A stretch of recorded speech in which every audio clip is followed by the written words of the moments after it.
it's important to say that there is, of course, an existing condition. And the main ideas we have are related to existing condition. There is a kind of obvious presence of an incredible park which looks a little bit like an island within a very empty space. And there is a very clear vision, potentially, of it like an island within a park. But today, the island is a bit more composite, that's what I am saying. There is a south part that looks like it used to be, probably like a park, big trees.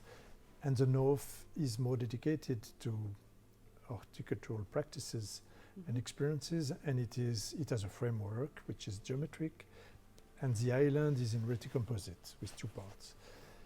And our proposition is to say, because we need to expand buildings, why not to expand the park as it is on the south part, and to move what happens on the north part of the island, so I mean the geometrical structure, on an edge that will surround the void.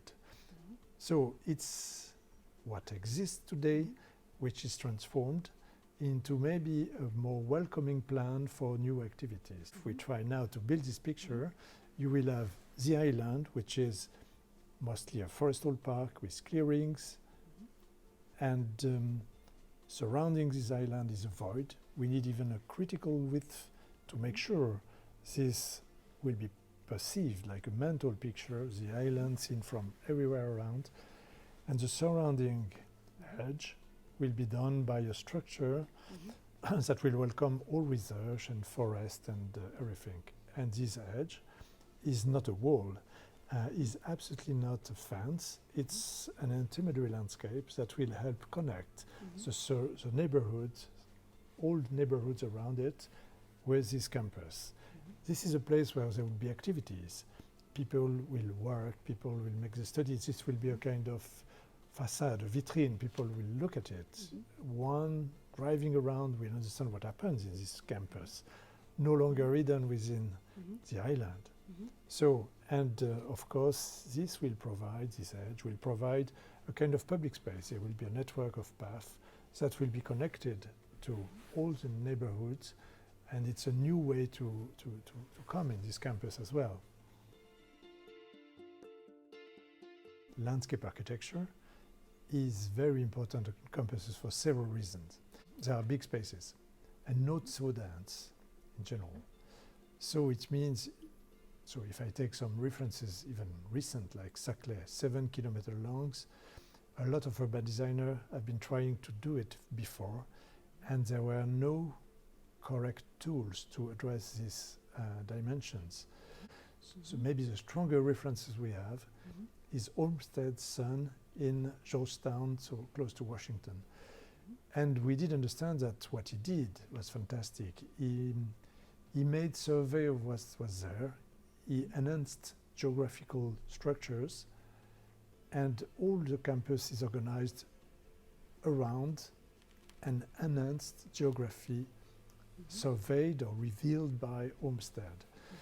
And that's very interesting. So this was our reference, and still I think addressing this kind of dimension requires a landscape architect, because one has to understand what exists, how is organized the geography, and how to deal with. And also because even a big building is small if you have to address 7 kilometers. And we are speaking in this kind of project about transformation processes. I mean, it's not bringing a design, it's not only keeping what exists, it is understanding what exists and transforming it according needs, according means. So I mean needs and means. And of course this requires time. And so we have to organize our vision in such a way that it could resist to 30 years and probably more. And it obliges us to be rigorous, simple. So the composition, because there is a composition, has to be extremely elementary. If not, it will never resist to time.